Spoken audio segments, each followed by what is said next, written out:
Jerry, I've wanted to have this conversation with you for years because you helped me make sense of a very terrible tragedy in my life a few years ago when my best friend took his own life. And he was an extremely happy, outgoing, loved person. He was truly a light in the world, Yeah. and everyone loved him. He was a special person. And we were all so shocked and heartbroken and disturbed, and especially myself, because I saw a change take place in him in the 2 weeks before his death, which was also precipitated by a new amphetamine prescription from a doctor. And I noticed his personality start changing. I noticed his eyes started changing, if that makes sense. It was him, but it wasn't him. Yeah. And he also told me he started hearing voices.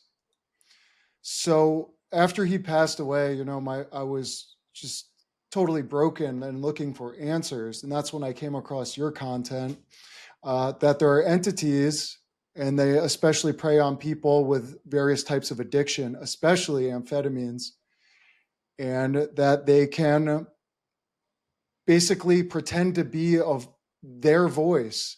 Like people believe that it is their own voice, but it isn't their voice. It's another voice. And this was completely paradigm shattering for me. And you also introduced me to Swedenborg, who believed that we are basically the choosers of who we listen to, that there's angelic voices from heaven and demonic voices from hell constantly interfacing, and we're the ones who give life to those voices. So I'm so honored to have you here because you've been so instrumental in my spiritual development. And the first question I wanted to ask you is, as you started working at these prisons, you were trained to see schizophrenia through a certain paradigm, correct? It was totally wrong. It was totally broken.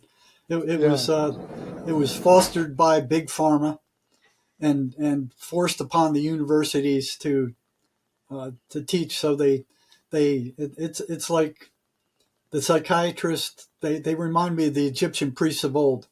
They go, we're psychiatrists, so we hereby proclaim that these voices are hallucinations because we say so. They had no research to back it up. They had nothing to back it up other than their arrogance. And then they started publishing that. It was a lie told by Eli Lilly back in I think it was the 70s when they came out with Prozac. They were looking for some way to explain why that antidepressant drug worked.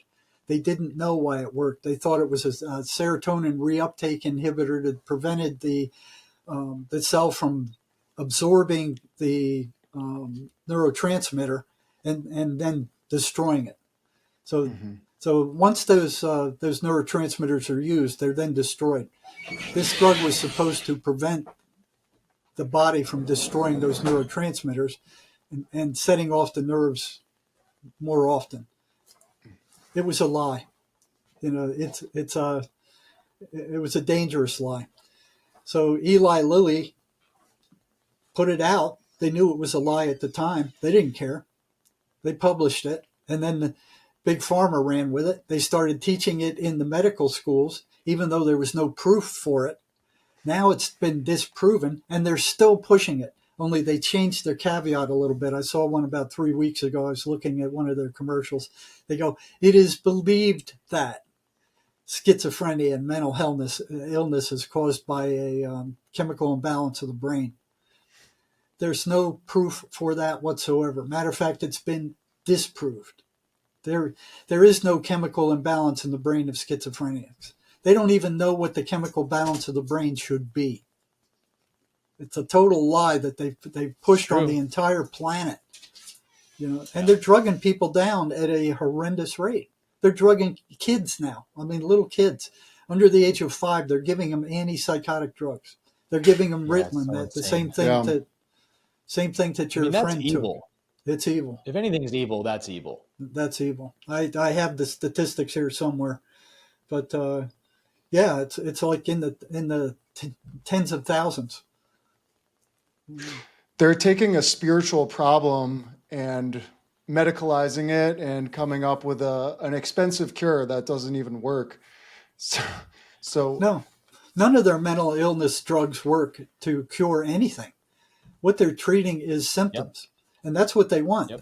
They don't make any money by curing anybody like the Right. Mace Energy method does. They make money by endlessly treating symptoms. All right? So with schizophrenia, these drugs are major tranquilizers. They actually, with long-term use, will actually shrink your brain. So what they found with autopsies of long-term mental patients in state hospitals, when they did an autopsy, they saw their brains were shrunk like walnuts, you know? And you could actually see them. They called it the Thorazine shuffle, where these long-term patients they didn't walk with a normal gait. They actually shuffled. They would just drag their feet behind them because they neurologically couldn't, walk normally anymore. So these drugs are dangerous with long-term use. They're bad with short-term use, but they don't cure anything. Those antidepressants don't cure anything. The antipsychotic drugs, once you stop taking them, the voices come back. Most of the time, they don't ever leave. They just lower them. They just lower the volume of them. Right. And then they charge a fortune for them. Yeah, it's a sick system. So Very sick. From your experience, when did you personally start realizing or suspecting that these voices were not a mental imbalance or a chemical imbalance, but actually some kind of interdimensional entities or forces at work here? Well, I was a very anti-authoritarian guy, the way I was raised. I didn't trust authority as far as I could throw them. But what I did trust, I thought college, these guys were gods. And my dad kind of fostered that. Oh yeah, you got to go to college and you have to do it. So I thought they were gods. And then I hit abnormal psychology and I was just fascinated with it. But one thing I noticed, they didn't have any causes listed on. They had a whole list of all these different mental illnesses, with different descriptions and all these different areas. And, it looked like a real scientific work. There wasn't one cause down anywhere. Not one. So I went, that's odd. And then in that same class, we were ordered to read a paper written by a clinical psychologist who said if two schizophrenics with the same delusion ran into each other, so if both of them thought they were Joe Biden, one of them would have to change to some other delusion. And even as an undergraduate, I was going like, why would they have to do that? They're both nuts. Why would, what would it matter to them? It didn't make any sense to me. But one thing I hated about undergraduate and even graduate psychology is you can't get access to a clinical population. You can't go into a mental hospital. You can't go into a prison. You can't go into a mental health center. They won't allow you in there. They say, oh, it's way too dangerous. We can't take the risk. Bullcrap. The entire time in the more than 35 years I've worked on the front lines in different mental hospitals, never, ever did I see a researcher on the front lines. Ever. They weren't working with the actual patients. They weren't in the mental health centers. They weren't in the county hospitals. They weren't in the prison. They weren't in the state hospitals. They weren't to be seen anywhere. Yeah. Never did I see one. And any visitor who came in, so if a congressman or somebody from the Senate wanted to see what the inside of a prison, they were surrounded with, administrative staff. They weren't allowed to talk to the patients or to the prisoners. And it's the same way. I remember a nursing class. I was sitting there one day, and this was in a private hospital, where they're telling the nurses, don't look them in the eye. They're dangerous. Don't look them in the eye. And I'm like, what is this? I'm like shaking my head. It's like, come off it. It's bullcrap. You don't want to be bird dogging them. You don't want to be staring at them like, that'll set them off. That'll set anybody I see you, off. demon. Yeah. Oh, it's nuts. Well, Jerry, I grew up as an evangelical pastor's son, and we had a very spirit-filled church. And as you probably know, there does tend to be a lot of demonic manifestation activities in evangelical services. And I just want to offer some thoughts and get your reflections, because I noticed even as a child some patterns. And one of them was that demons would only manifest in our church when we would create these really powerfully charged environments of worship and praise to God, where the whole service would just be in an uproar, just lifting our hands and praising. And that's when demons would manifest. And I don't know if it was strategic on their part or a enforced thing based on the energy in the room. I think probably the latter. But they would make a huge commotion to end the praise and worship ceremony with their distraction. And this is a story I'll never forget. My dad, in one of these services, a elderly woman manifested a demon. And we thought, we had the typical Christian religious view of demons, which is like, oh, they're fallen angels and stuff. And I don't believe that anymore. I think it's more complicated than that. Or actually more simple in one sense. But this woman manifested a demon, and the voice coming out of her was much lower and kind of scary, right? And I'm like probably 8 years old and seeing this, and there's other children in the room. So they get the ushers and they get this lady back to the back of the stage, and all the pastors go in the back. And I think our worship minister took over the rest of the service. And I was taken home by my one of our parents' friends at the church, and they kind of sat and watched us for a few hours or whatever. And then my parents came home, and I remember my dad walking in with his Sunday, suit on, his shirt and tie, like soaked in sweat. And he told me later that they had done demonic deliverance for 8 hours with this person. And he said that they had her pinned down to the floor because she was very strong, even though she was a little old woman. They become supernaturally strong when they get upset. Supernaturally. Yeah, it's wild. And they had to have 4 men that he said hold her down the entire time, or she could get up, unless it was at least 4 men. And so my dad's ministering to her while she's on the floor, and her face is kind of upside down for my dad. And he's like, preaching the word over her or whatever.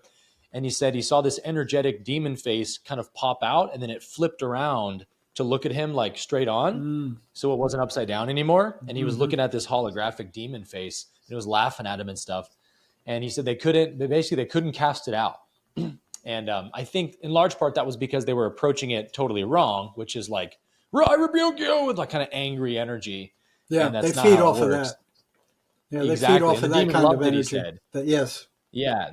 So the demon would start cussing and like try to stir them up and trigger them and stuff. So anyway, that's some stuff that I grew up seeing even as a little child, and a little bit traumatizing to see that as a kid. But I'd love to hear you just unpack a little bit more of the science of or the metaphysics rather, of what you think is really going on, of like, how are these people getting possessed, if we want to call it that? And what is the goal of these negative entities? Well, the goal is they feed off of us like we feed off cattle. What's so tricky about them is you don't find psychiatry or psychology or social work or any of these people ever asking where the thoughts come from. They just assume that they belong to you. Now, Swedenborg says something very different. He said they either come from heaven or they come from hell or they come from somewhere in between. But that your mind is basically like a radio receiver, right? You tune into the ones you're listening to, So you got these guys playing with Ouija boards. You got them using meth. They're tuning into a very low level. I've seen a number of people who become possessed using Ouija boards. They ought to outlaw those things. Wow. They shouldn't be child's toys. They're dangerous. There's a number of people that became psychotic. They were talking to this voice on a Ouija board, and then it appeared in their head, and then it's talking to them in their head. They didn't need the Ouija board anymore, and it wouldn't go away. All right. The other way they open up is with amphetamine. The prisoners called amphetamine the devil's drug. I mean, I saw more prisoners go psychotic on methamphetamine than any other drug. Cocaine was right behind, but methamphetamine was number one. Okay. Second way they become possessed is by spirit channeling. They don't know who they're playing with. And these voices, they're consummate liars. You can't believe anything they say. So, when I got to this state hospital, I was told that, I was taught that these things are auditory hallucinations. So what I think, okay, they're hallucinations. They must be like word salad. They must be just like, they don't make any sense. That's not what I saw. So I was telling you about this one guy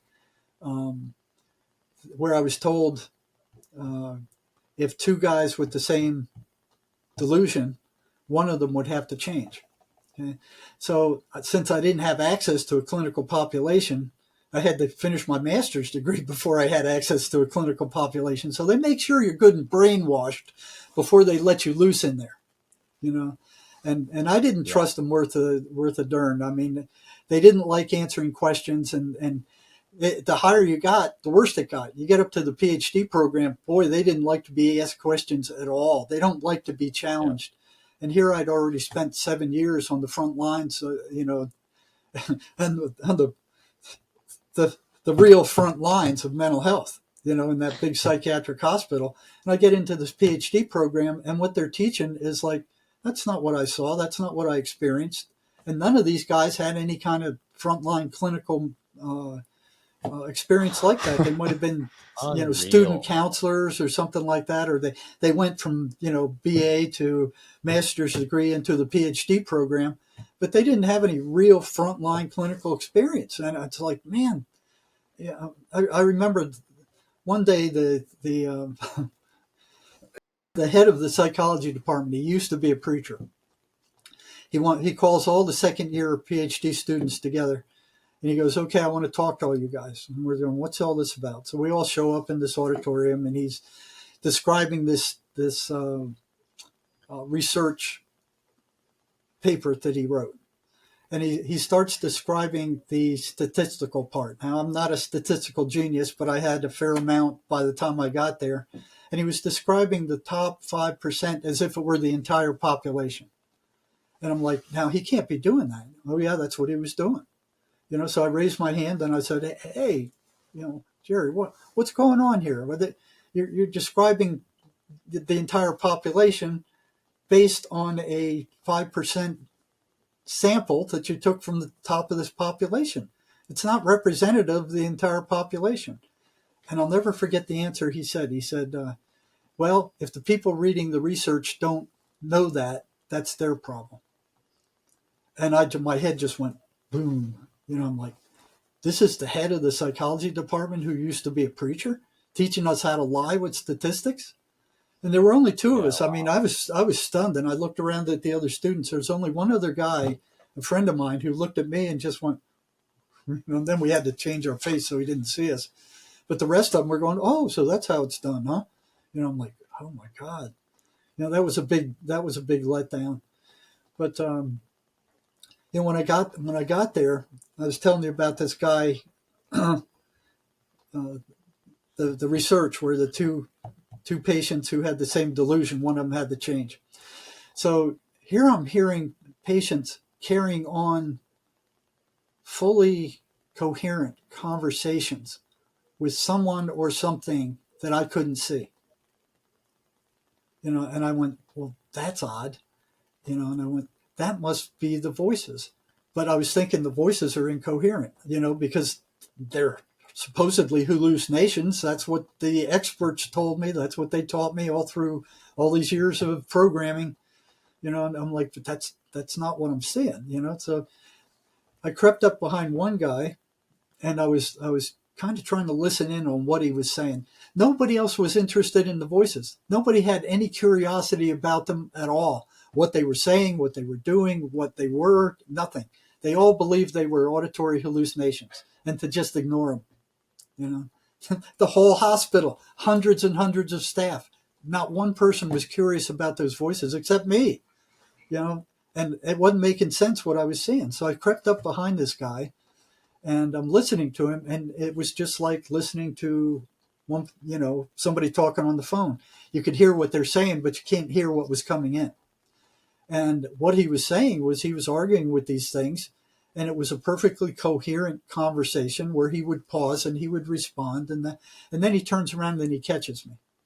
And I go, oh, hey, I'm the psych for this unit. My name's Jerry. I haven't seen you before. When did you get here? And he goes, I got here a week or two ago. And I said, what's your name? And he looks at me and he goes, I'm Jesus Christ. And I think back to that double thing. And I look him in the eye and I go, no, you can't be Jesus Christ because I am. And I'm going, okay, what's he going to do? Is he going to change his delusion? So I'm waiting for it. I'm like, okay, I'm curious. And he cocks his eyes up and he's thinking and he's thinking and he's thinking. And he looks me back in the eye and he goes, okay, we can both be Jesus Christ. And he strolls off happily down the hall. And I'm going, those liars, they lied to me about that. What else did they lie to me about? So it was kind of like, Yeah. now I got access to what's really happening with these people.